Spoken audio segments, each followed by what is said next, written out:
By the rivers of Babylon, yeah, we sat down and we cried when we remembered Jerusalem. We were sick, Lord, near to dying.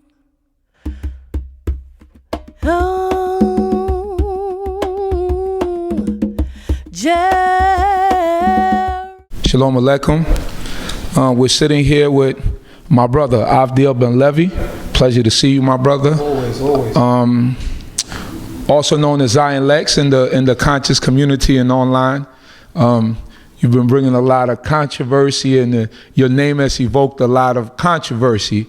To be better stated. But I see that you're out there doing a lot of work. Author of 3 books at this time, right? That's right. And we're here basically just having an interview with our brother, for our brothers and sisters in the Israelite community as well as the conscious community, to get a little bit to get to know a little bit about you, about your life, how you started, and things like that. So how did you start off first and foremost in this Israelite community?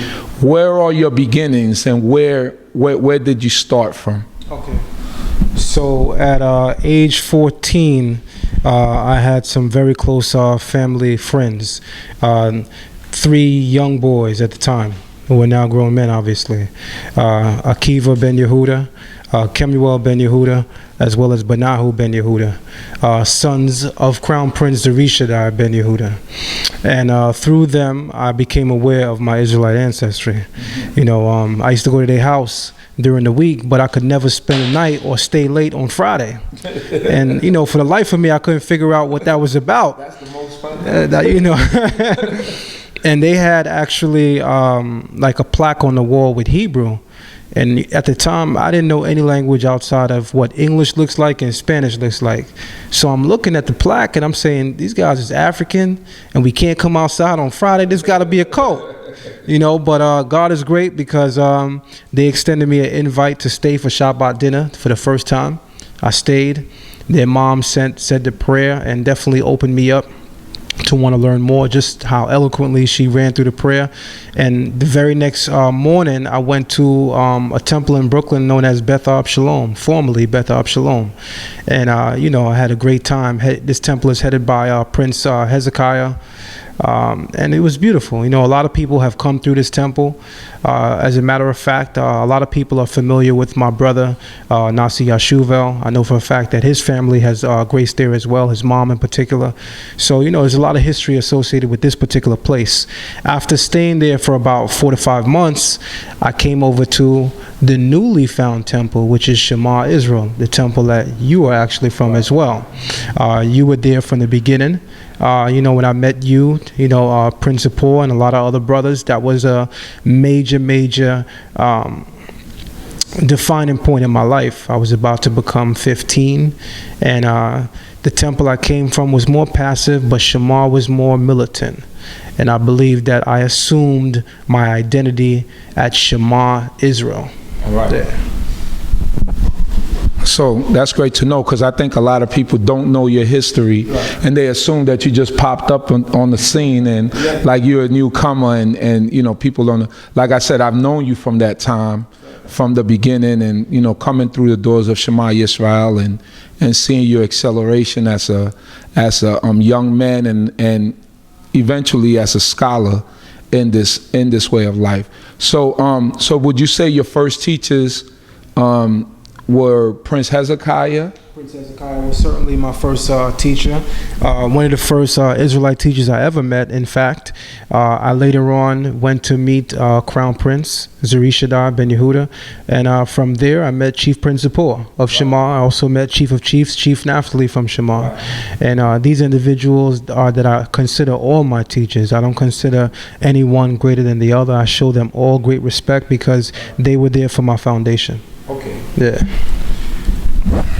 So I just, I mentioned at the beginning that you have you authored 3 books. Yes. Can you give us the titles and how people could buy them or purchase them, and how can they get them? Okay, so the first book I wrote is called It Was Written and Engraved. This book is basically a series of essays from the blueprint of creation to the transatlantic slave trade. This book opens you up to understanding some very esoteric aspects of Torah, as well as some very literal aspects of Torah. I begin by talking about Genesis 1 in detail and breaking down what the term light meant as conveyed, not just from a biblical point of view, but from a scientific point of view. I end out and I close the book with some very, very powerful themes regarding the transatlantic slave trade as foretold in Deuteronomy 28:68. The second book I authored is called Ancient Kemet Trial. This book was designed to counter-rebuttal the harsh attacks coming from the newly found Kemetic community.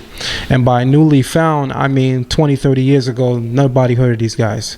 These guys are your Johnny-come-latelys in the so-called community of black liberation leaders and movements. Israelites have been around from the beginning, from the inception. This is not a shot. This is just the truth.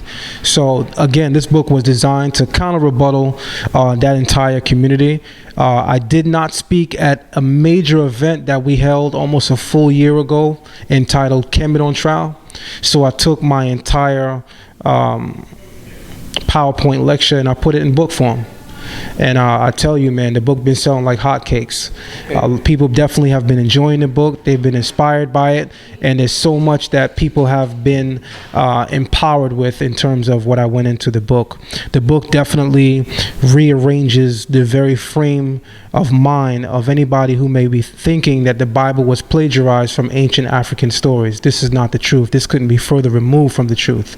We as Israelites would recognize the contribution of places like Kemet or ancient Egypt to black or Afrocentric history, but that doesn't negate the Israelite contribution to history, which is unique in that our contribution cannot be told anywhere else outside of Torah. And we want to make that clear. The last book I wrote is called Matriarchs of the Covenant. This book was designed to empower women. You know, this book came from my experiences. I visited a lot of temples, not just New York City, but throughout the country. And the main gripe and complaint from sisters was that they did not see themselves portrayed in the teachings. They felt like most places were geared towards empowering men because naturally in an Israelite setting, men grow up to become the teachers. As a result, sometimes as teachers, we tend to focus only on the men as a result. Right. So some of the women have felt left out over the years. And then because of places that are extremely paramilitary and even against, in my opinion, Torah, sisters have felt downright disrespected by some of the male opinions with regard to Torah. So this book specifically shows you the greatness of a woman. This book is basically a glorified exposition of, Proverbs 31. I take the virtuous woman to a whole nother level in that book. Yeah. Great. So basically, and you can find these books on Amazon. These books are available on Amazon.com. You can go on, you could type in my author name, which is also my Hebrew name, which is Avdiel Ben Levi, spelled Avdiel Ben Levi, Levi. Also, you can go to Barnes & Noble's online and type in the same name. Or if you have a Barnes & Noble's location near you, you can go to the front desk, give them my name, they search it, and if the book is not on their shelf, they order it for you, and it can either come to your house or it can come directly to Barnes & Noble's. Okay, so now I want to move on. There was a discussion that happened a few months ago with some Messianic brothers, and over at 297 Saratoga at Shma Israel, and I seen that it was deemed a discussion, but I mean, looking from the outside in, it looked like it was more so a debate. Right. So, but everyone kept saying that it was a discussion. Even after, I seen videos afterward, in front of Shamar Israel, speaking about how great it was for brothers to come together and be able to discuss issues. And although it got a little bit heated, that you were still brothers and everything was great. So now in the outcome of what transpired after the discussion or / debate, whatever you might want to call it, or what some people in the audience might want to call it, what is your opinion on that? Like, what transpired afterwards with all the shots being taken and you being basically called a snake in the grass and and those things? What is your opinion on the whole discussion, what transpired afterwards, and where we're at this point with everyone? All right. Well, I first want to start off by saying this. There's always two sides to a story. So, immediately people who viewed that discussion, which naturally turned into a debate, which anyone knows, when we're talking about the Bible on a whole, you can call it a discussion. But when you have people of two strongly passionate, different views, at some point you're going to have a debate. Okay. So yes, we planned this to be a discussion. This was not supposed to be a formal debate. In fact, this was my idea. I was the one that spearheaded the plan to have a discussion to show that if this goes well, then maybe we can have a full-fledged debate on this issue in a much bigger platform that would be public. And this was supposed to be basically the testing ground. Okay. Things went left, but we caught ourselves, everyone. In fact, in the video, anyone who's familiar with the video is also on my YouTube channel, which is also Avdiel Ben Levi. When you go to the YouTube channel and you watch the video, you'll see that about an hour into it, I'm catching myself debating my brothers like how I would debate outsiders. And I even say throughout that dialogue that, let me stop, because I'm not used to doing this with my brothers. So I'm showing humility in the dialogue. You understand? So what I believe in the aftermath is that it's hard to say, to be honest, because I know that there's a lot of feelings behind this, but truth is truth, and I gotta be raw. I think that brothers were genuinely unprepared that day, to be extremely fair. Okay. I think those brothers were unprepared. By unprepared, I'm saying that I don't doubt whatever intellectual capacities any of those individuals have. I don't know what they do behind closed doors. I know what we do, and I know what we've been doing for years. And by we, I include you, because you are a beast in your own right as well. I just think that they didn't give enough credit before they stepped in the door. For instance, I knew who I was going up against because I've seen these brothers. I've heard these brothers. I knew not to take them lightly. So I knew that if we're going to have a dialogue about the Bible, let me have my Hebrew Bible out. And because I'm thorough in terms of interpreting the Hebrew Bible by using the Hebrew dictionary, let me have a couple Hebrew dictionaries out. Right. But people saw that on the table and said, Zion Lexx set them up because here it is, he got about 4 or 5 books on the table. These brothers don't have that kind of intellectual arsenal on their side, so it's a setup.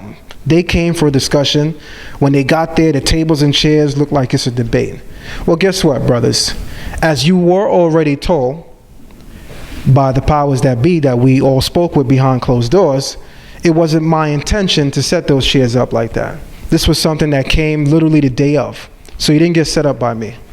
On top of that, 3 days before this event actually took place, Divine Prospect put a link on his YouTube page, on his Facebook page, saying that this event is going to be live streamed. What he did essentially was copy and paste what I had just posted on Facebook. After myself and Divine Prospect got off the phone, and after I had contacted Hashar, and after I had contacted Priest Daniela, I went on Facebook and I said, this is going to be an event that's coming up. It's not going to be a debate. It's going to be a discussion. I was emphatic on that. It's not going to be a debate. So for people who were saying that I was looking for a debate, listen, before the discussion, which turned into a debate even occurred, I'm on Facebook saying this is not a debate. Right. So that before that even happened, Divine Prospect and myself took to Facebook 3 days in advance to say that this is going to be a live streamed event. I just want to ask you a very hypothetical question. I know you weren't involved in that, but you are a leader and a teacher in Israel. In fact, you've been around much longer than me. People say I like to brag about my 20 years in. The brother almost got 30. So, you know, I'm giving credit where credit is due. With that being said, with almost 30 years in knowledge of yourself as a leader and as a teacher, if you hear that you're going to have a discussion about the book of all books, and it's going to be a live stream event, are you telling me you're going to walk into that discussion unprepared, or thinking to yourself that I don't need whatever I feel I need to be at capacity to represent those thoughts?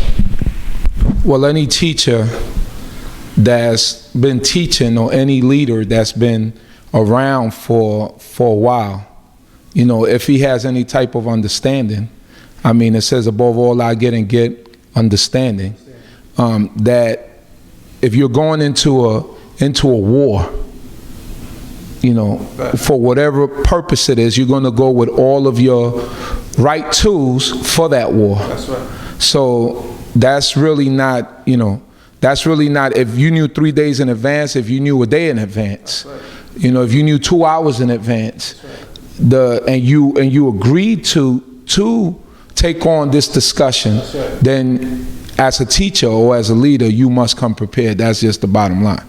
I mean, and the preparation is simple because you guys were only discussing the Old and the New Testament, right?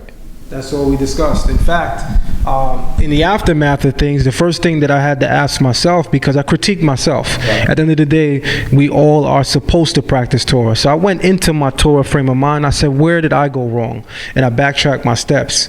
And I said, okay, I told the brothers that it was going to be a live streamed event. I told the brothers that, you know, it's going to be a discussion and not a debate, and everybody agreed to that. I also told them that it wasn't going to be a PowerPoint lecture, which it wasn't. Now, in the aftermath, they turned around and said, well, Zion also said don't bring books. That don't even make sense. Number one, if I said don't bring books, where's the screenshots which show that I said that? Because they provided screenshots which said that I said that there wasn't going to be a PowerPoint lecture. Well, great, there wasn't one, and I was right. I told the truth. Well, let me interject. Yeah. If the discussion is about the Old and the New Testament, those naturally are books. That's right. So, I mean, that's already implied. That's understood that you're going to bring any kind of ammunition that's going to support your case and any type of discussion that you might be having about the Old or the New. So, I mean, on that point, I agree with you that that's not a valid point, you know, to say that, you know, you said not to bring books, because naturally if you're having a discussion about 2 different books, then you're going to have to bring those books in order to make your point. That's right. That's right. I mean, I'm glad that your choice of words was keen. You said in a war. Most people from the outside who don't understand biblical thinking may not realize the necessity for such a word. You know, the Torah even refers to itself in certain aspects as a sword.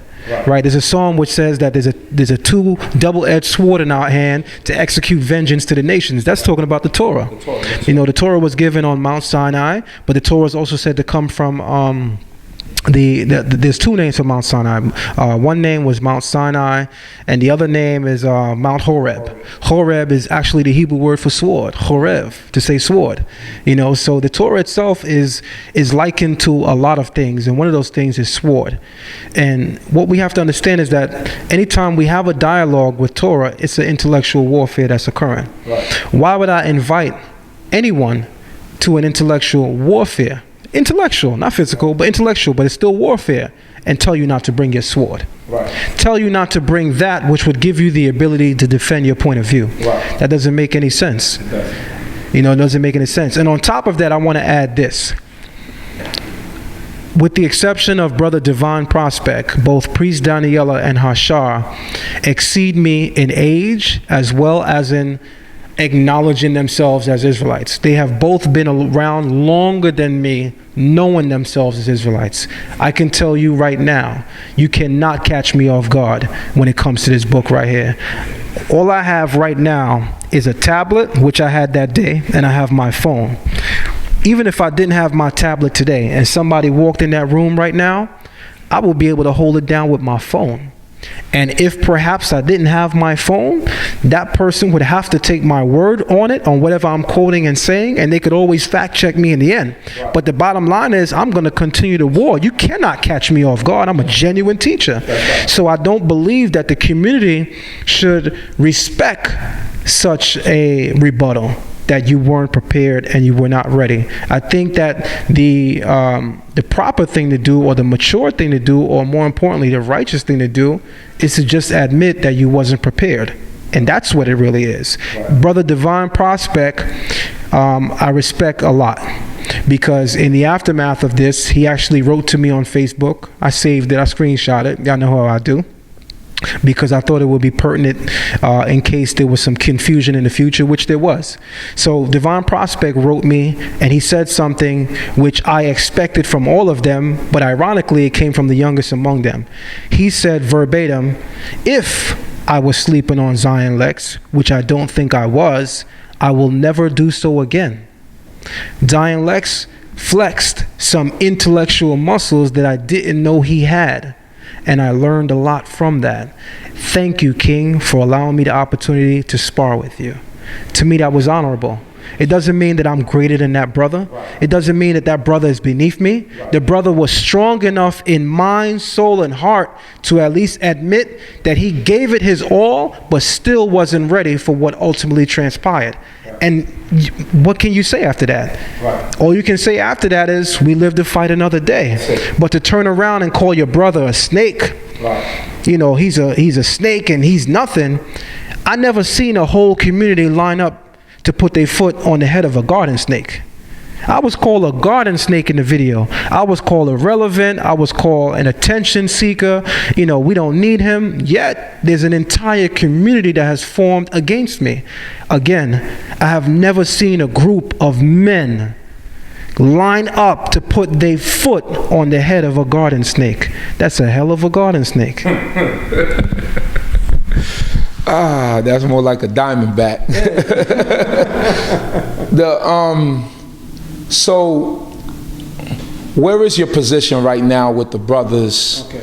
And where do you see this ending up, or do you have contact with the brothers, or are you guys trying to work out part two of the discussion, or is there going to be any kind of resolution to what happened, or is there a head? Because there were a lot of strong statements made, yes, in the video, and you know, for all in all, you want to see Israel come together. Right. Yes, we have differences, and we have differences in opinion, and sometimes we don't see eye to eye, but this has been Israel for a long time. This is in the Messianic community as well as the Torah-based community, that within those communities themselves, we have differences. That's right. So now, where do you see this going? Has there been any contact with the brothers? Has there been any reaching out to you? You said Divine Prospect reached out to you. I believe you said you seen them at a couple of. I spoke to you person, yeah, right? And you and him had some words and discussion. But with the other brothers like Hashar and Priest Daniela, have you guys had any dialogue since all this stuff transpired? Okay, so I'll say this, and I'll start off with Divine Prospect, very, very brief. Divine Prospect, regardless of our grievances with regard to the Torah and regard to the New Testament, has behaved, in my opinion, very honorable. I've heard behind the scenes that he's done things that I may deem dishonorable, but until I can see that materialized before my eyes, I can't slander that brother. I have to go on what he's showing me and what I can see.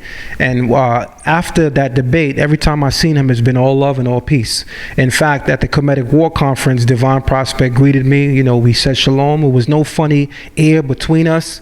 You know what I mean? He came to me and he said, you know, he was kind of worried, you know, whether or not I was still worried about how it transpired. And he wanted to make sure that I understood that he's still my brother. And I let him know the same thing. I want you to understand that you're still my brother too. And this is what I thought all of us should have walked away feeling, that regardless of our views and our differences, we still brothers. Right. So to answer your question now with Daniela, I think Daniela took it personal more than anyone else. Mm-hmm. For the life of me, I can't understand why. Because if anybody knows, whenever I've spoke about Daniela prior to this event, I spoke about him with a lot of respect. Whenever I spoke to him directly, I spoke to him directly with a lot of respect. There was a time that he sent me a video online of him showing why is it that some Old Testament Israelites don't understand various New Testament scriptures and how to interpret it. I watched the video and I actually called him back that day to tell him that although I disagree with the New Testament on a whole, I think he made great points in the video. I didn't have to say that, because that would almost make him feel, or his community feel, like I'm admitting that their stance is strong. But at the end of the day, I'm an honest brother, and what I see as truth, I will embrace and acknowledge as truth. And what he taught in that video, I told him, I had to call him straight up on his phone. And I said, you know what? I disagree with the New Testament, but I enjoyed your reasoning. And I see a need for us to have this dialogue, which we winded up having. But again, I think he took it the most personal, because somebody showed me a Facebook post that he made where the video was put up of them calling me a snake in the grass and, you know, basically slandering me. And he put up the video on Facebook and he said, this video has nothing really to do with me. And there's supposed to be an upcoming debate again, a round 2. But if Zion Lexx is involved, I don't want to participate in it. I saw that and I said, wait, I don't understand this. Wow. To be men is deep. Right. You know, when a man take a loss, a real man take a loss, what's on your mind all day is, I got to get that brother. I got to get it back. I got to get it back. Right. Especially if you felt cheated. Right. That's even worse in my opinion. Like, you know you could beat somebody, but they jumped you. Right. Oh, forget about it. When I see you, it's on. You know you couldn't beat me. You had to get your mans in them. Right. So it's on. Right. That's even worse if you feel cheated. Right. The idea of wanting to get back is even more enhanced when you feel cheated. Right. So if you feel cheated because I set you up, you wouldn't want to get back in the ring and do this the right way? Absolutely. I don't understand that. Absolutely. So ultimately, I will tell you what I generally think about that. I generally think that the brother understands that what was done that day is clear that it shouldn't happen again, at least with me and him. Right. Maybe there's somebody else in their community might be able to stand toe-to-toe on those issues, but I think that the brother was conceptually mismatched that day. And I'm trying to frame it in the most polite way as possible, but I still got to be me and still talk it raw. Right. You know, only thing I won't do is be disrespectful like what I saw in that video. Those brothers were extremely disrespectful. To this day, I haven't made a disrespectful video about them. I have voiced my differences, but I haven't been disrespectful, because I'm going to continue this honor code in the Torah. Right. Hashar now, he reached out to me. We had a shouting match. He's Hashar. You know, I'm Zion. We got tough spirits. You know, we yelled at each other a couple times back and forth. And we men, that's what men do. We were able to wipe it up, get over it, and get back on the phone as men and talk decent. The last conversation that me and Hashar had was actually after he put that video out. And he told me, he said, listen, King, you know we feel set up. He said, I ain't changing my story. You know we kind of feel set up. He told me that. He couldn't defend why he felt set up, but he told me, I'm still gonna keep it real. I felt set up, but I'm gonna tell you this, man. We said some things about you in this video that you ain't gonna like. And I said to him, nah, you know, don't worry about this, whatever, because I didn't see the video yet. Now that I see the video, I see what you meant, my brother. So I'll tell you this, that's the last time that I will doubt anything you say. I'm going to always take your word. I should have realized you was telling me the truth. I felt it. So, you know, he said, we said some things in there that you definitely going to be moved by. And I told him, you know, it's nothing. We men, you know, you have to air out your view and I'm going to air out my view. I said, it's nothing. After I see the video, I may decide to respond. I may decide not to respond, you know, depending on the tone of the video. And, you know, I personally don't think that the door should be closed. I think that we should speak. I personally think that of all parties involved, if any two people involved should speak, it should be me and Daniela. At the end of the day, man, Torah says, you shall love your brother like you love yourself. That's deep, man. That means like, yo, no matter what we go through, man, we brothers, B. Like, we don't even have to like that we brothers. And I got brothers that I don't like that's my brother. But you think somebody could bang on him? No, they can't. What it looks like now is that it got to the point where these brothers are almost allowing anybody to take a shot at me, whether it be in the Israelite community or outside the Israelite community. And they may even join in to say, yeah, you know, he ain't nothing. And for the life of me, I don't understand that, because I know that when brothers argue, that's brothers. I could say anything to my brother. Right. I could fight my brother as hard as I want, but nobody from the outside could do that. That's right. And that's what I don't like seeing the direction going right now. It looks like the hate is so strong from their community that those brothers are actually willing to watch me fall to an enemy. That cannot be Torah. That's deep, my brother. That's deep. So, just trying to, you know, move from that. What about the other fringe, you know, people, you know, the guerrilla Hebrews and I see that that every time you get into a discussion with this brother, you get into, you know, it's kind of like, you know, kind of gets underneath your skin a bit. I don't know if I'm reading it the wrong way or what it is, but what about brothers like him, Tazariak, and all these other brothers that, you know, might be throwing side shots, you know, and the comments that they have to make, and you might want to talk about that a little bit. Let me first say this by giving a little background history. So I'm standing here with a dear brother, friend, and teacher and leader of mine by the name of Chief Uzziel, who you may not recall this, but I remember years ago, man, we had like a little training in the temple, and I'm doing push-ups, and I was always a knucklehead as a child. I always thought I did things perfect. I always thought I did things right, and you know, I wasn't going down properly. And you said, man, I don't care how many push-ups you do.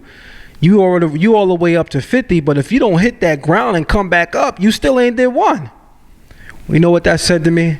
It said to me that, number one, no matter how tough we think we are to ourselves, there's always that external viewpoint which may be able to edify you. Right. And that's something that I always respected about you and loved about you. I didn't like it at the time. I was a very young man. But, you know, coming into adulthood, you know, you get to appreciate when someone who's your elder, who's older than you, that you respect. You know, it was good that I respected you, that you respect, says something to you that will edify you, because it will be lasting. Because clearly, almost 22 years later, I'm talking about it, right? So it's lasting. And when it comes to guerrilla Hebrew, we'll start there. I don't like even responding to this guy. Okay. Because, you know, I come from the school where when you respond to certain people, you know, it's called, you know, why are you dignifying this person? Why are you, you know, in my mother or father's words, why are you even acknowledging this person? If we was to put you and this person in a room and have you and this person open up discourse, do you really think that you should be responding to a person like this? Right. You know, people may say, well, you know, don't let the ego carry you away from the goal of Torah, which is the unity of all men. Don't think, Zion Lexx, because you've been around longer than Guerrilla Hebrew, Because that's what it sounds like you're saying, brother. I'm going to even catch myself. That's what it sounds like you're saying, brother, that he shouldn't be able to go toe-to-toe with you because you just all that. That's not necessarily what I'm saying.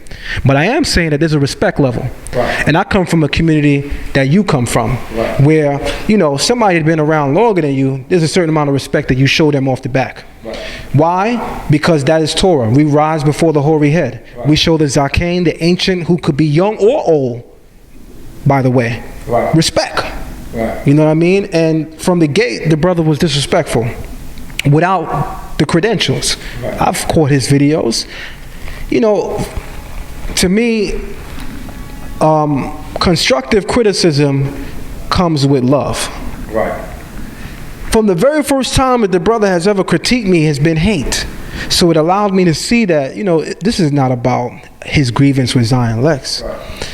This is about this brother being himself. This is his spirit. If you go and you watch a video on his channel and you just go down the line, every week it's Guerrilla Hebrew verse somebody.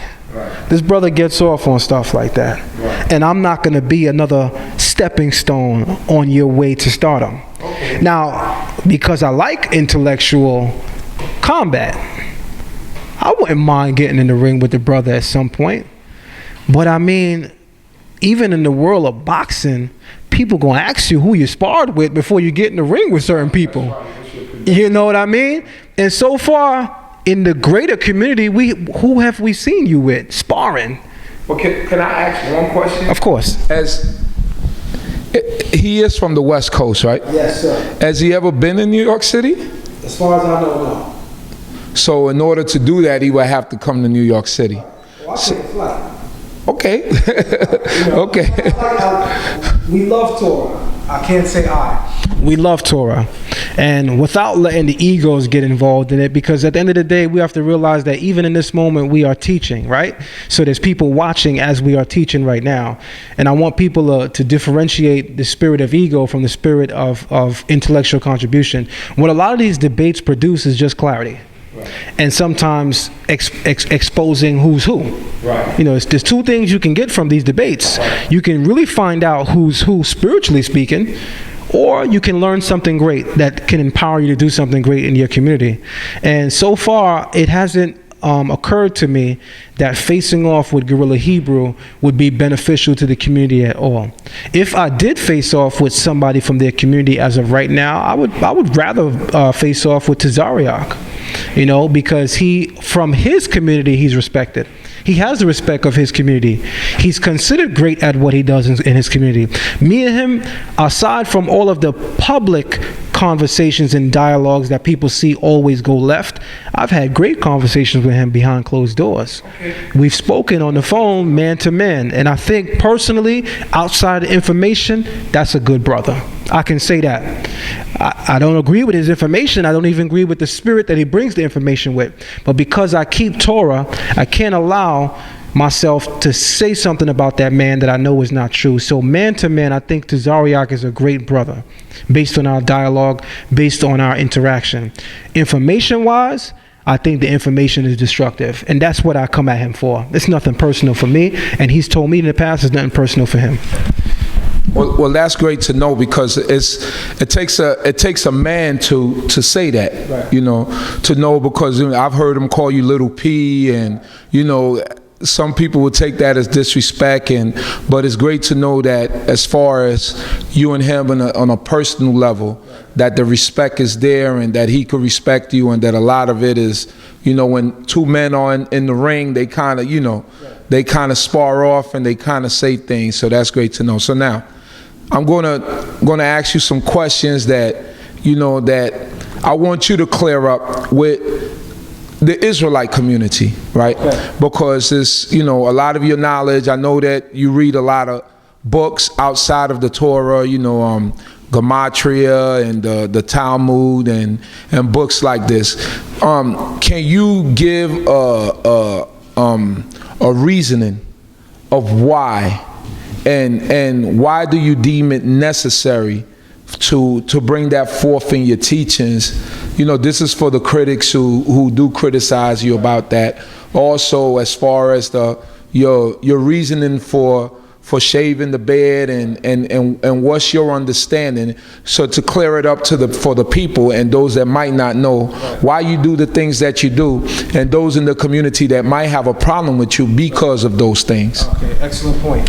I'll start first and foremost with the idea of me engaging other books, as you said.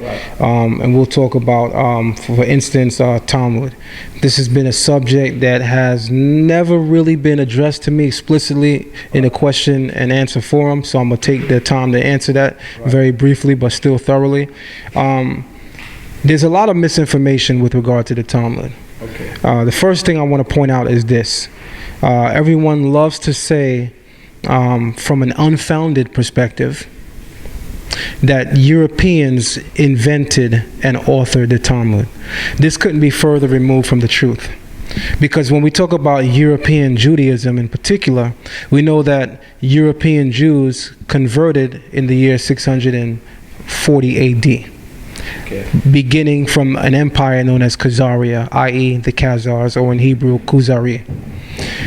The Talmud was already redacted or finally written in its final form by 486 CE or AD. So there's a space of almost 300 years between the Talmud being completed and Europeans converting 300 years later. That means that we can't blame the authorship of this book, on European invention or intuition. It's just simply chronologically off. Europeans came into Judaism 300 years after the Talmud was already written and penned. So we have to dig deeper.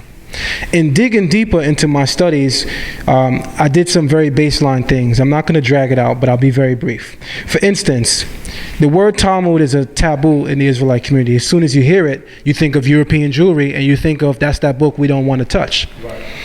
Has anyone ever asked themselves the question, what does the word Talmud mean? Because a Talmud is a student.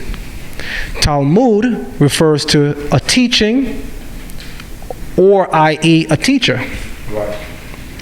It comes from the Hebrew word lamad, which means to study. The tav, which is the last letter of the Hebrew alphabet that is prefixed to it, gives it the connotation of you shall study. As in the commandment for murder, where it says lo tirsak. Murder is actually ratzak, but the Torah prefixes a tav to it to give it that you shall not, you shall not, you shall not. If you notice, as soon as you get down to all the you shall nots, you'll find a tav prefix to it, right? So the Talmud, again, looking at the word itself, it just means to teach in Hebrew, and it means a teaching. What I found extremely pertinent about that is that the Talmud is supposed to be a commentary on the explanation of the Torah. For instance, there's another body of work which precedes the Talmud known as the Mishnah. The Mishnah literally means an oral transmission in Hebrew, Mishnah.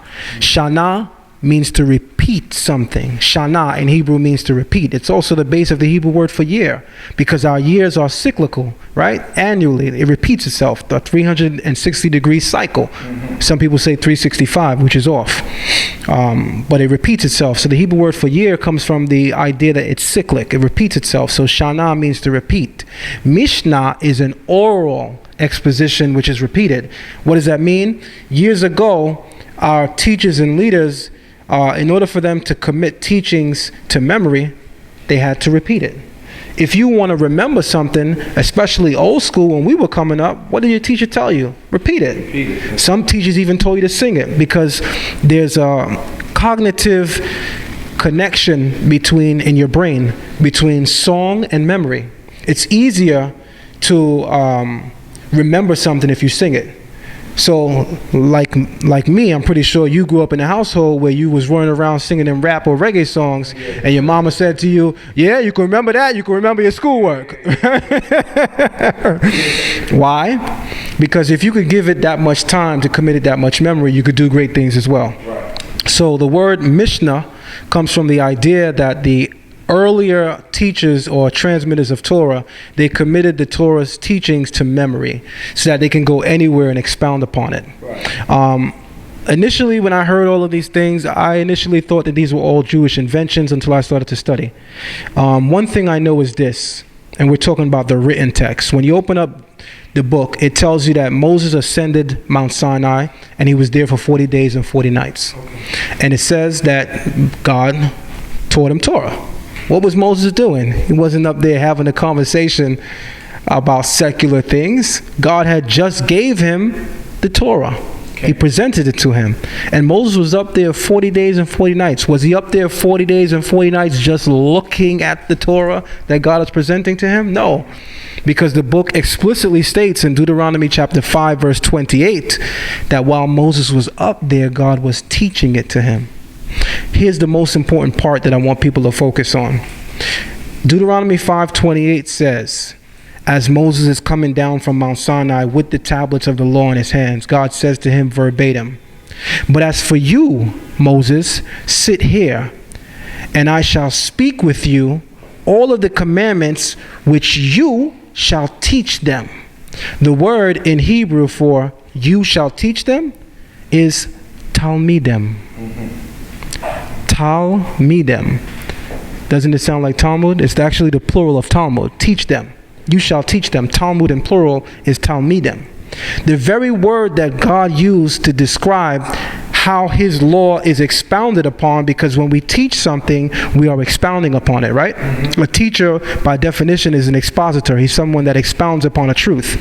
So if Moses is the teacher of the law, he's expounding upon the law. God said to Moses, after I speak with you, and by speaking, God is expounding, after I expound the Torah to you, you shall come down and expound upon it to them. The word used is the very root word of Talmud. That right there struck an extreme cognitive responsive chord in my mind where I said, you know what? I need to search a little deeper. So I started doing what I call verbal archaeology. I went into the Hebrew language and I pulled out all of the terms that are associated with, quote unquote, the oral law or the Talmud, such as the Gemara, and I found all of them in the Torah. That means I found a connection, I found a foundation, and I found a base. We can definitely come back on another occasion where I can just expound upon that so people can understand my reasoning. But I just want to make it extremely clear that the reason why I started to explore the Talmud in depth is because I was able to find traces of the very language it was used to describe in the Torah, and I saw a lot of connections. For instance, the Torah tells us to make tzitzis on the four corners of our garments, right? But we know that the Creator is so perfect when he tells us to make tzitzis or fringes. And the Creator, more importantly, he's uniform. When the Creator tells us to do something as a nation, he expects that we all do it the same way. Right. So if he tells us to make fringes, how should fringes look? The written text doesn't say that it should be white. There's no exposition there. The written text doesn't tell you how long it should be. If you look at my fringes and you look at my dear brother's fringes, they're different fringes. They're both kosher fringes. They're both good. But who's to say that there shouldn't be uniformity? Right. That we should be doing the same thing? Who's to say that there is actually a way to keep these laws and be on the same page, meaning we come out the same?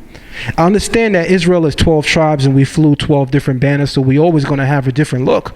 But when it comes to this Torah, you see, culture is different. The culture is unique even among the tribes. Every tribe had their own culture. But when it comes to the Torah, there's uniformity. The Torah tells us that we shall slaughter animals. The Torah don't tell you how you should slaughter animals. The Torah tells us that we should keep Shabbat. What if Shabbat falls on a holy day, such as Yom Kippur, when we can't do certain things? How do we expound upon these things when the reasoning is not explicitly stated in what we would call the written text? So the sages of Torah, who have an oral transmission from Moses, who is the teacher of God's law, they always expounded upon the law beyond the written text. Now, here comes the confusion. People will immediately say, anything outside of the written text cannot be Torah. I, for one, will agree with that statement. I will totally agree with that statement. But I will definitely then question a lot of things that we do. For instance, we observe days like Yom Kippur, and the Torah says that we shall fast. The Torah never says that we shouldn't shower, that we can't freshen up. In fact, the Talmud says that. I had this discussion just this year with a group of brothers where, they like to pick on me and ask me, why is it that you go by Talmud, blah, blah, blah. And then here come Yom Kippur, and these same brothers didn't brush their teeth. I said, where you get that from? That's not in the written text. The written text don't tell you don't brush your teeth, but I can show you where in the Talmud it says that. So that means for years, we've been practicing things that actually are in the Talmud. Right. Every man that opens the Torah in mind and is having a dialogue with someone and tells that person there are 613 commandments, they're not quoting the literal text when they say that. They quoting the Talmud. That's a Talmudic statement. Nowhere in the written text does it say that there are 613 laws. That comes out of a Talmudic rabbi by the name of Rabbi Simlai. And he said that there are 613 laws, 248 positive and 365 negative. And the 248 positive correspond to the 248 bones in your body, and the 365 negative correspond to the 365 veins and sinews in your body. And this is all in the Talmud. But brothers will say they don't embrace the Talmud, but again, we have Talmudic teachings on our lips. Because every time we say there's 613, where did you get it from? So I won't go any further. I hope that teaser will open you up to do your own research. And I would love to come back with you, since you were the first person to ask me this question openly, to expound upon it in depth and show people why is it that I accept the validity of it. Because I do. I earnestly accept the validity of it. People don't understand that the Talmud, number one, was written in Aramaic, so don't attempt to open it up with a Hebrew frame of mind thinking you're going to understand it. Hebrew and Aramaic are similar, but they have their differences. So you have to actually first familiarize yourself with Aramaic, and the Aramaic of that time period more in particular, because the Aramaic of, let's say, the Assyrian captivity, which is circa 722 BCE, is different from the Aramaic of Yeshua's era, JC or Jesus' era. It's different from then. So you have to be familiar with the Aramaic of that era to even open and grace those pages.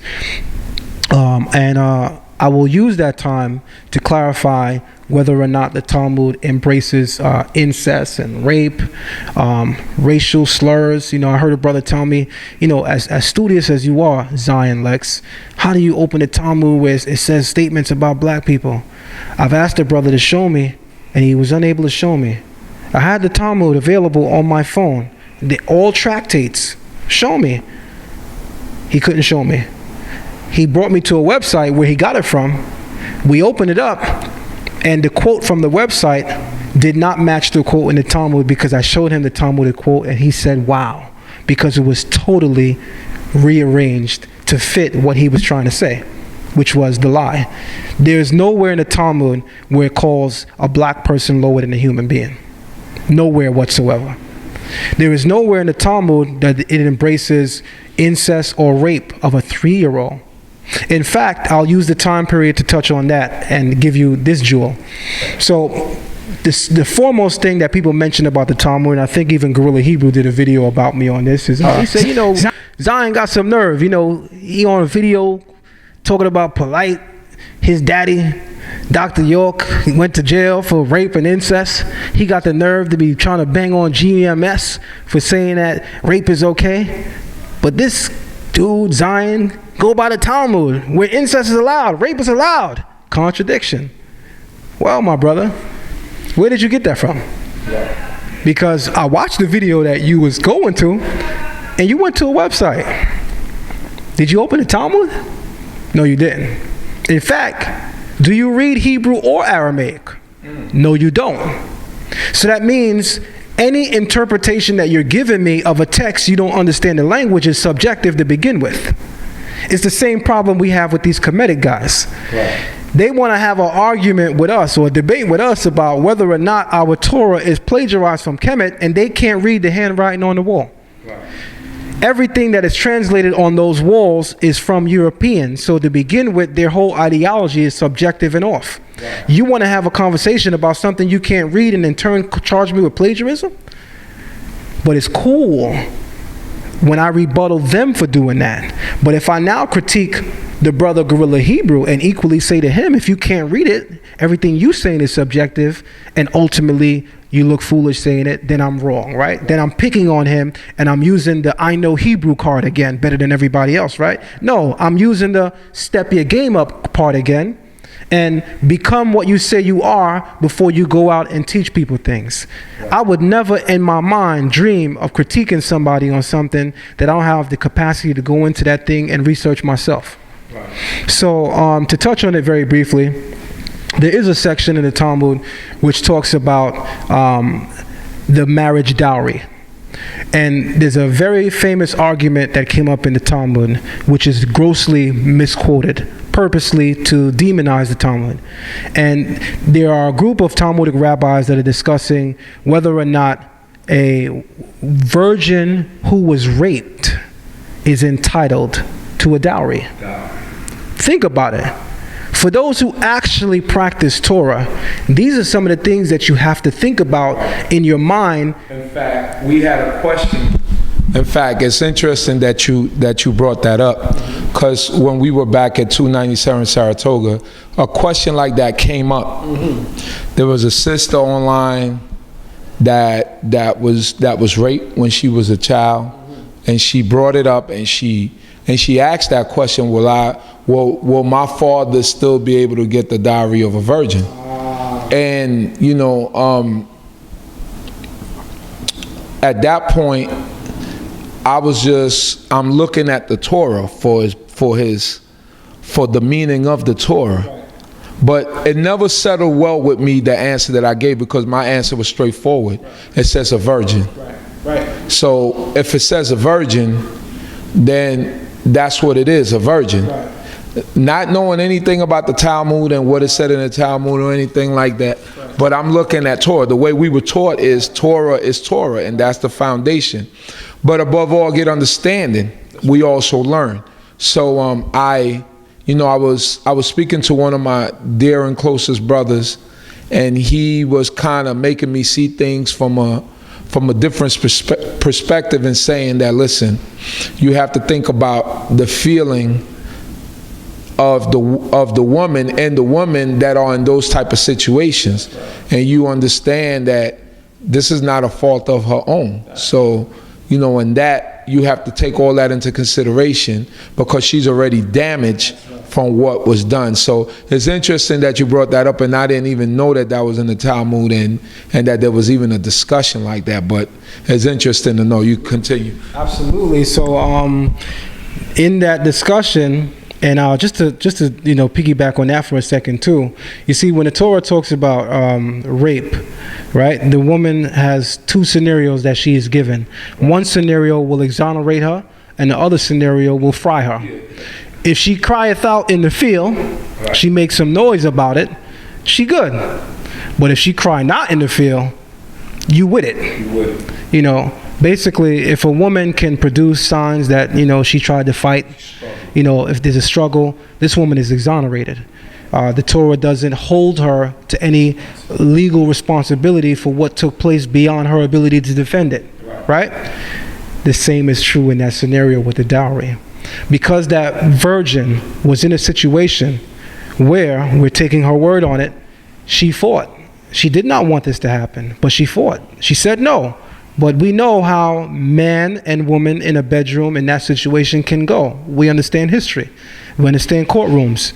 We know that it usually goes in the favor of the man who is the aggressor in overpowering her. That's used as kazak. Exactly. Strength. He used his strength to overcome her in that situation. And that's the difference in the Torah that a lot of people don't understand. Right. That people misinterpret when you speak of certain actions that happen where you could deem them rape or not.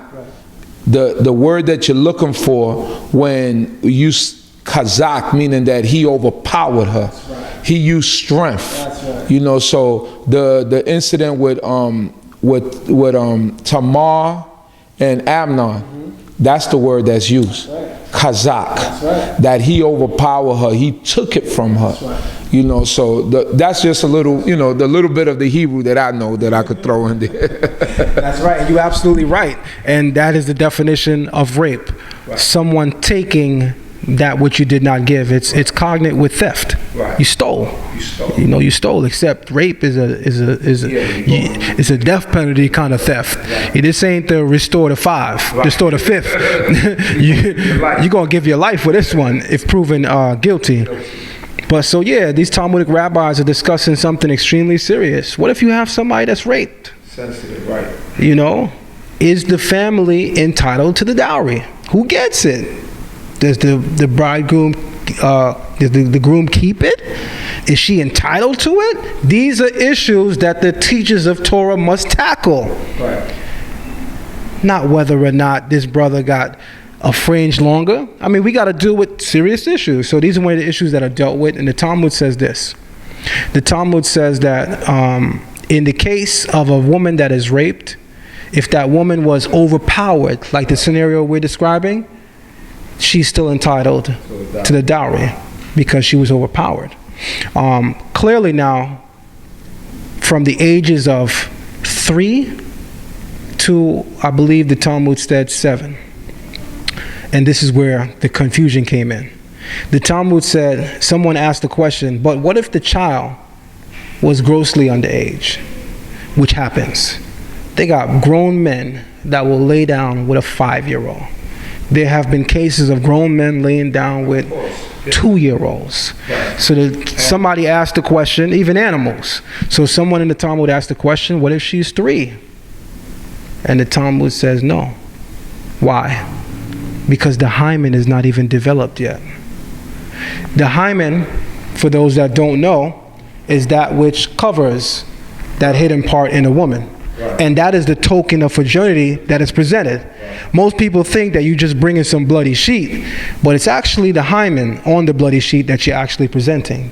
What the sages looked at, what the judges looked at, is evidence of the hymen being broke. The hymen, not just blood, because you just can't come with a bloody sheet. Right. I could put some blood in the sheet. Right. The sages were able to identify what the hymen would look like on that sheet. They knew it. All right, so this is the power of our sages in Israel. Because again, anybody could have faked the virgin, being a virgin at that point. If you just needed some blood in the sheet, punch your brother in the nose and get some blood. Right. People do it every day. There's women that save dresses to bring the president to court. You know what I mean? The Torah don't play those kind of games. Right. So our sages were able to identify whether or not they were traces of the hymen. And this was the token. So because the hymen is not fully developed at that age, the Talmud says no. If she is 3 years of age, it is not considered rape. So this is where the first person to do this was a Christian against the whole Bible, not just against the old and new. He wasn't Messianic or Non Messianic. I'm saying Christian. I caught myself. He was an atheist. He wasn't against the old or new. He didn't like both. He don't mess with the Bible. And what did he do? He took the part where the Talmud says it's not considered rape if she's 3 years old, and automatically published it on a website saying the Talmud says if you rape a 3-year-old, it's not rape. When you go back and you study the text and you watch the whole conversation, you see how it was grossly misinterpreted. You see how it was grossly used to degrade and demonize the Talmud. And I can do this with anybody at any given moment because I've done it before. I've been on shows where people have called and have asked, what about this verse in the Talmud? And I've done it on the spot. Pull up the verse. Let's look at it. Let's read it in the English. Let's read it in the Aramaic. And let's see what it's saying. And at the end of it, 100% of viewers all say the same thing. Wow. I always thought that's what it meant, that it was rape or that it was incest. So I'll leave the Talmud discussion here with that on the table. The idea that before we call something taboo, I think that we should press deep to explore it. Now, beard. And I'm going to bring up my brother Hashar, who said, next time you asked about my beard, don't bring up my beard. So I got to bring up your beard. I got to show you that I'm a man, right? When I'm going to listen to you and don't bring it up after you dared me to. So, in the words of my brother Hashar, talking about a beard, I'm going to say this. Some men don't grow a beard. But for the most part, every man gets a goatee and he gets a mustache. When you don't grow a beard, even this is considered your beard. The Torah says that thou shalt not mar the four corners of your beard. Right? And the word used for thou shalt not mar is shechet, which literally means to destroy. That is why the English word mar is used, because the English word mar literally means to not just cut, but to disfigure. Like it literally means disfigure. If it just meant you shall not cut, then you'll see in most translations it says don't cut the four corners of your beard. But if you notice, most of the original English translations use the term mar, because mar literally means to disfigure. So when it comes to that particular portion, here's the first question that I will ask. There are 5 points to a person's beard. Aside from what I just pointed out just now, I'm pretty sure most people never even seen that on camera.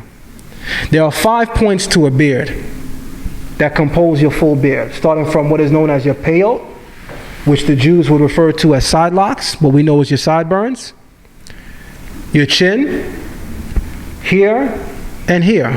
5. Now, first question I would ask anyone that is a genius of Torah is this, and it's a very fair question. Show me show me a perfectly round face. Most people would say you can't produce it, because man's face is like the earth. It's oblong. It's not a perfect circle. With that being said, can you show me 4 corners on a circle? No. But the Torah does say the 4 corners of your beard. The corners that the Torah is referring to are these defining points, which would give a man, not a woman, a defining point for actually having a beard. If you remove all of these points, you no longer have a beard.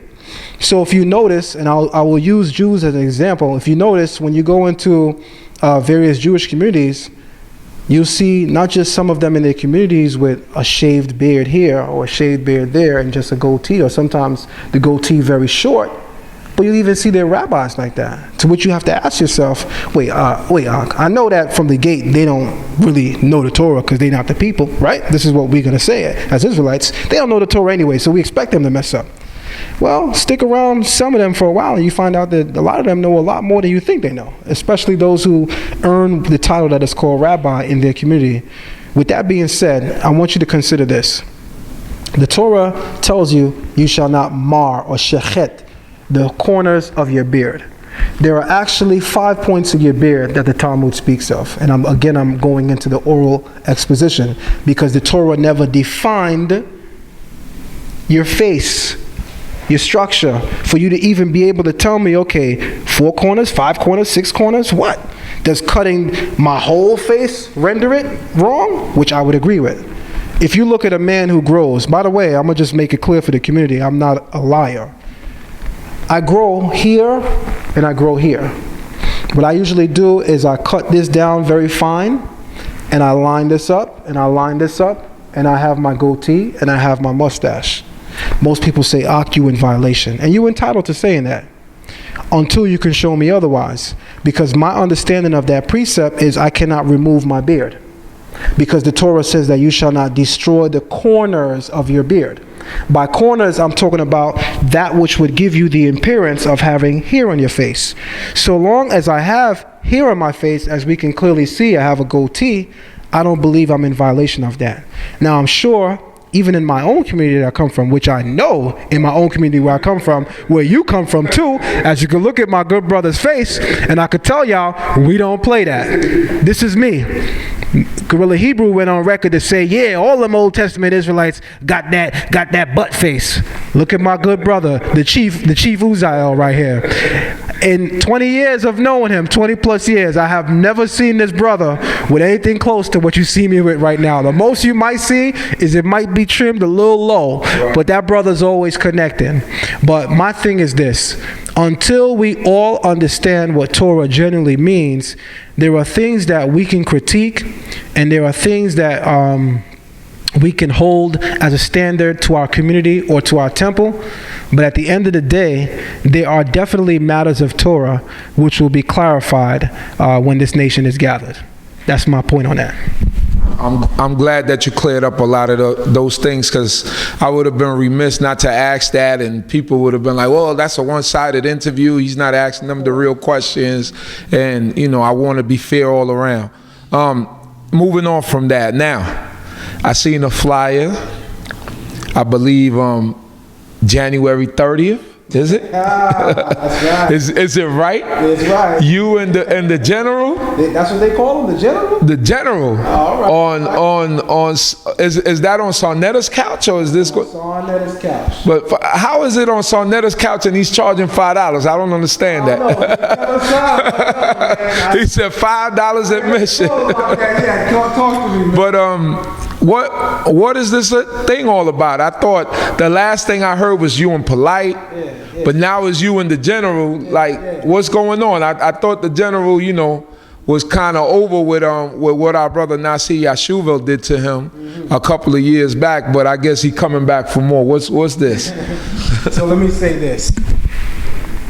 Everybody that's seen social media in the last week have been surprised by two things. The first thing is they saw Rabbi Harry Rosenberg on a flyer versus Brother Polight on the very same issues that Brother Polight is supposed to be tackling with me. So the question of the hour is, why is Polight still running from Zion Lexx? That's the question. Shakka stood toe to toe with him and didn't back down. Right. The Comedic War Conference came and passed, and I dialogued with, the likes of the Amon Ra squad, who didn't buck dance. Hold on. Let me ask you, why is Polight running from you? Because I thought that was in the makings. You and Polight, you had some dialogue. It seemed like it was going back and forth, and then all of a sudden, bam, you and Seti. But now Polight is out the picture. I know he's enjoying his life with his mansion, and he's out there, hobnobbing with celebrities and doing all types of stuff. But what's going on with that with Polight? Is he running away from you, or is it what is going on? I think, man, sometimes, man, the fame get to you, man. Sometimes the fame get to you. Brother Polight, might be a good brother.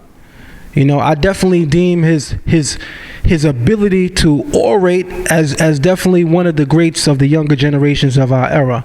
I disagree with the information that he's expounded upon, but he's definitely one of the greats to get on camera and does what he does. That's undeniable.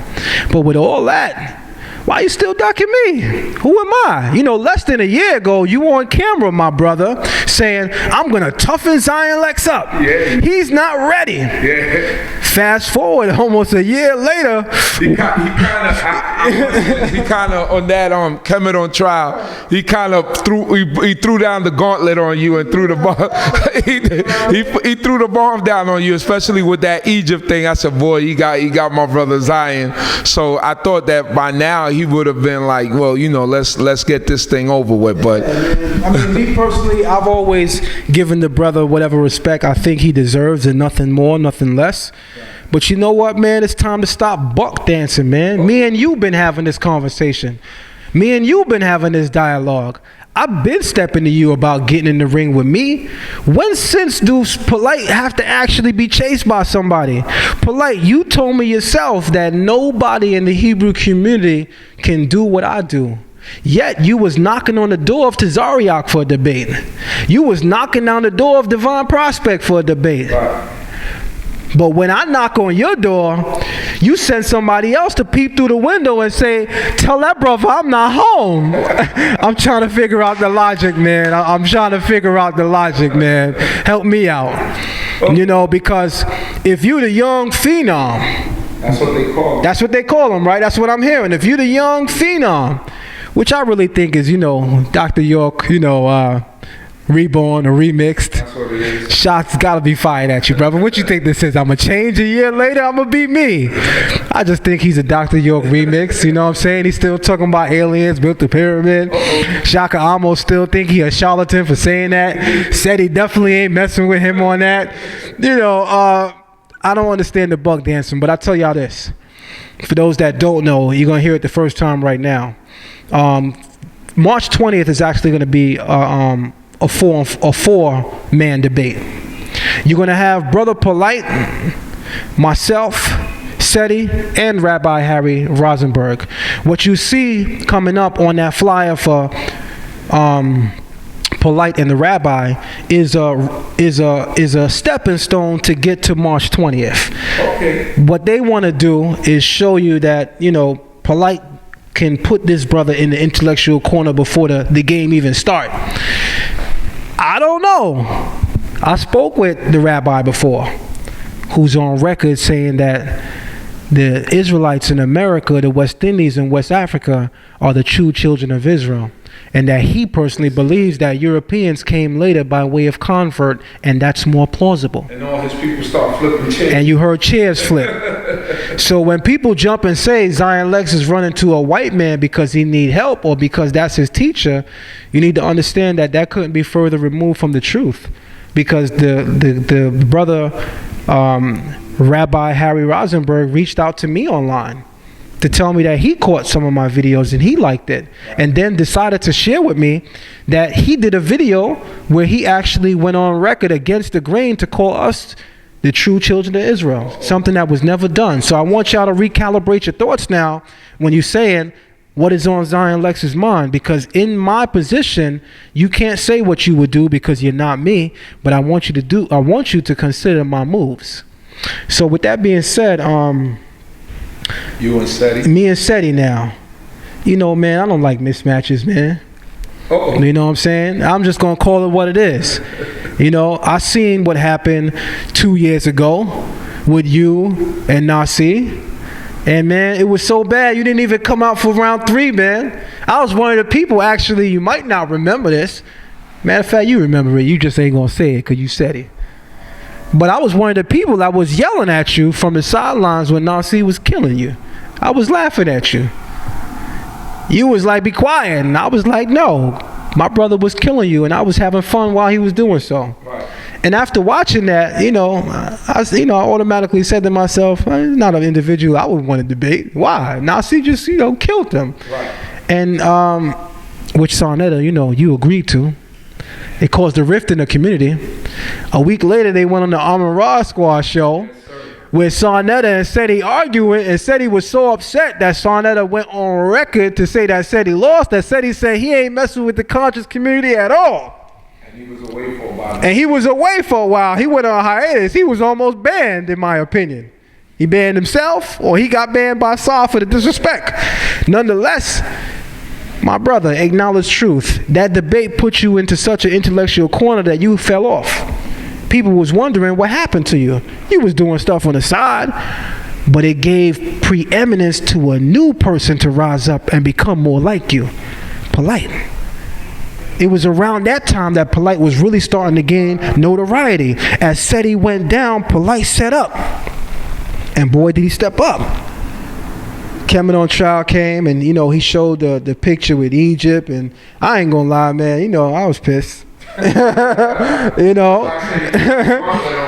hit me with it because it was a very, very tactical move on his part, and this is to the brother's brilliance. He put just enough information in that video to cause people who overthink, such as myself, to think that he really didn't take that trip. And he said it in a follow-up video. Baited me, and it was perfect. But I'm still here. Right. I came to the Kemetic War Conference looking for you. And, I heard there was reasons that you couldn't be there. I heard that these are deep family reasons. And as an Israelite, being Torah-based, I'm not going to take a shot at that. I hope that your family is well. I hope that everything is good with that. But I definitely would have loved to see you in the building that day. But your brother's got that work for you. I'm going to tell you that right now. People talking about Zion Lexx got booed at the end. What the hell you think is supposed to happen when Jordan come to the Garden and dunk on Ewan? What's supposed to happen? That's right. I'm at the home team, and I'm a visitor. Madison Square Garden. How many times, for those who are basketball fans, and everybody to a certain extent have been a Jordan fan, how many times Jordan come to the Garden and get booed? Zion Lexx, you comparing yourself to Jordan in this respect? Hell yeah, when I'm comparing myself to y'all community, I'm like Jordan. And I dunked on your team. So yeah, they gave me a boo. I took it. It's whatever, because I'm going to come back and dunk again on Seti. But to humble myself for a moment and talk about Seti in a serious way, that's a mismatch. It's a gross mismatch. What's going to happen is Seti's going to come in that arena, and he's going to be loud, obnoxious, and disrespectful. Because where scholarship doesn't speak, ignorance has a voice. That's right. And it's always been like that in the black community. When a person runs out of an intelligent argument, the first thing they do is look to insult or injure you. Or they speak in a vulgar way or a vulgar tone. The same thing happened in my dialogue with Shakka. Here's a man that's pushing 50. He's going to be 50 this year, from what I understand. Damn near cursed me out during that dialogue after the rules said that we couldn't even curse, but damn near cursed me out to the point where Professor Smalls had to tell him, practice ma'at. Sarnetta, you got to stop playing, man, because that didn't make the edit. And I told you when I get a chance, I'm going to bring up stuff like this. You got to stop playing, man. That's why you know on January 30th, we going to have our own cameraman, right? And you know on March 20th, we going to have our own cameraman because we can't play these games anymore. It has to be on record that Shakka Ahmose was so horrible in his dialogue or debate with me that the professor who actually sides with Shakka had to remind him that until you practice what you preach, you will never be effective in the information that you are giving the people. Right. The professor said to him, if you want to practice ma'at, you have to become ma'at. If you want to teach ma'at, you got to practice it. One of the laws in ma'at is, I'm not going to curse my brother. He opened up the dialogue by calling me his brother, so I'm trying to figure out where we went wrong in the communication. Right. Why is me and Seti a mismatch? Because of the level of study I have in the Torah versus the level of study he has in the Kemetic science or doctrine. This guy doesn't even read the language that his science or doctrine is written in. So that means everything he tells me is about 85% subjectively based on European ideology, and the other 15% is what the latest Afrocentric teacher took and put a spin on. If you can't read the handwriting on the wall, you really can't say much about it. What makes me dangerous to him, and he don't realize it, is I'm very thorough in the language that this text was written in. And if you think on January 30th, you walking in that ring, like you walking in the ring with some other Israelites, you got another thing coming. You walking in that ring to really, really get a methodical beat down. I'm going to intellectually chin check you with this information. I'm going to let you know that right now. You may not be called a general after this one. I'm going to just state that for the record as well. You may have a belt there, you may have a belt here, but you ain't got no goddamn belt over here. I want to make that clear. Ooh, strong statement right there. So you got it. January 30th, that's right, on Sarnetta's couch. Hopefully, y'all willing, I'll be there. And in closing, I just, we know what's at hand for your immediate future, the debates, but what's your long term, like, what are you planning, just in closing, and what's your long term goal, and what's your desire, what do you desire to see in the community, and the Israelite community as well as the conscious community? What is your desire? Like, what is the thing that you want to see the most? Okay, great question. Excellent question to close out the night with too. What I would love to see in the Israelite community come from these debates in general, and from these books that are being written by the young men of our era, and the dialogues that are necessary to put us forth. I want to see more unification. I want to see more practicing what we teaching. I'll put myself in the hot seat for a second to say that as great as I am in my Torah learning, I can't compare it to my Torah practice, because I'm being honest. And I think that what many of our leaders, why many of our leaders fail as leaders and teachers is because they can't equally be as honest. I can be extremely honest when I say I wish my actions caught up to my words. I'm not perfect. The Torah says that there is no man that is righteous that sinneth not. Right. So we all need to come off that pedestal and cut it out.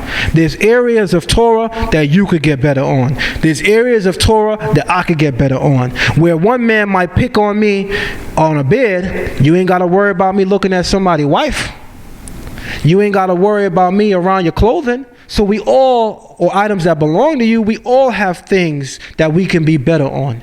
And we're going to need one another to help one another get better on in those things. But until we realize we got a problem, we will never fix those things. You know, the first thing that you need to do in order to approach health is to acknowledge that you're sick. You're sick, that's right. If you can't acknowledge you're sick, you'll never be on the road of recovery to become healthy, right? So if you are eating swine and filth and putting it in your body daily, and no matter what people tell you and show you, you don't think that you're sick, then yeah, you're just going to die, you're going to be sick. Right. We need more leaders that are forthcoming and forthright about their actions. I don't claim to be perfect. You know, people tell me, you one of the sharpest brothers I ever heard speak Torah. And I say, yeah, you know, I wish that my actions was that bad, was that great. So in closing, I want to say this. I want to see Israel become the song that we sing, the message that we bring. I want to see this nation thrive in greatness, and I want to see us set up more communities within the community that speaks to the glory of our Creator, our Father in heaven. Hallelujah. Hallelujah. There you have it, our brother Zion Lexx, Avdi Alewi, Uncut and Raw, coming to you, and hoping that the God of Abraham, Isaac, and Jacob would bless us all. Hallelujah. Hallelujah.